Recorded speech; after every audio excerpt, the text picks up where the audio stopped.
2006 সালের 28 অক্টোবর এই জাতীয় মসজিদের পল্টনের উত্তর গেটে সেই দিন আপনারা লগি বৈঠার মাধ্যমে আমাদেরকে নিপাত করার সিদ্ধান্ত নিয়েছিলেন।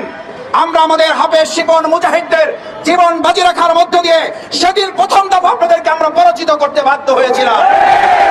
সেই শহীদের রক্তে ভেজায় বাইতুল মোকাররমের উত্তর গেট, এখান থেকে আর কোনোদিন ফ্যাসিবাদ আওয়ামী লীগের দোসরদের মাথা উঁচু করতে দেওয়া হবে না।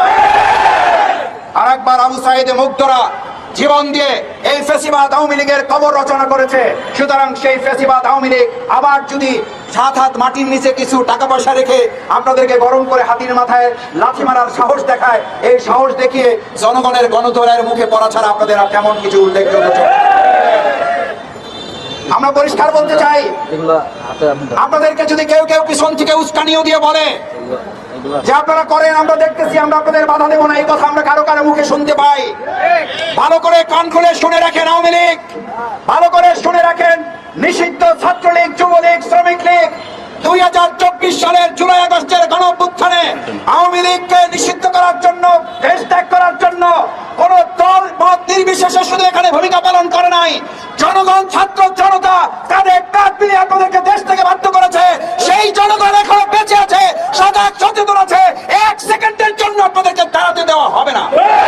কোন রাজনৈতিক দলের যদি আপনাদের পিছনে উস্কানিও থেকে থাকে, আপনারা ভালো করে মনে রাখবেন, কোন একটা রাজনৈতিক দল শুধু নয়, যদি আপনাদের আরো পৃথিবীর কোন অংশ আপনাদেরকে বলে যে আপনাদেরকে আমরা দেখে রাখবো, বাংলাদেশের 18 কোটি মানুষ আপনাদেরকে প্রতিরোধ তোলে তোলে বিগত কয়েকদিনে যেভাবে আপনাদেরকে গণধোলাইয়ের মুখে ফেলানো হয়েছে, আপনাদেরকে প্রত্যেক জায়গায় ধরে ধরে শুধুমাত্র প্রশাসন না, জনগণ কাঁধে কাঁধ মিলিয়ে আপনাদেরকে প্রতিরোধ করতে পারবে। সুতরাং জনগণের প্রতিরোধের মুখে আপনারা পড়বেন, এই আশঙ্কা শুধু নয়, ভবিষ্যতে আপনাদেরকে বাংলাদেশের আগামী দিনের অগ্রগতি উন্নতির প্রশ্নে আর কোনো ছাড় দেওয়া হবে না। নিষিদ্ধ আছেন, নিষিদ্ধ থাকেন, আপনাদের নেত্রী পলাতক আছে, পলাতক থাকেন। আপনারা অযথাই মাথা বের করে মাথা কাটার মতো সিদ্ধান্তের দিকে আপনারা ধাবিত হবেন না। জনগণকে আইন হাতে তুলে নিতে বাধ্য করবেন না। প্রশাসনের কাছে অনুরোধ করতে চাই, জনগণ যদি তাদের 2024-এর জুলাই আগস্টের মতো আবার ধৈর্যের বাঁধ ভেঙে যায়, তাহলে আবার আইন হাতে তুলে নেওয়ার মতো সিদ্ধান্ত নিতে ঢাকাবাসী সামান্যতম দ্বিধা করবে না।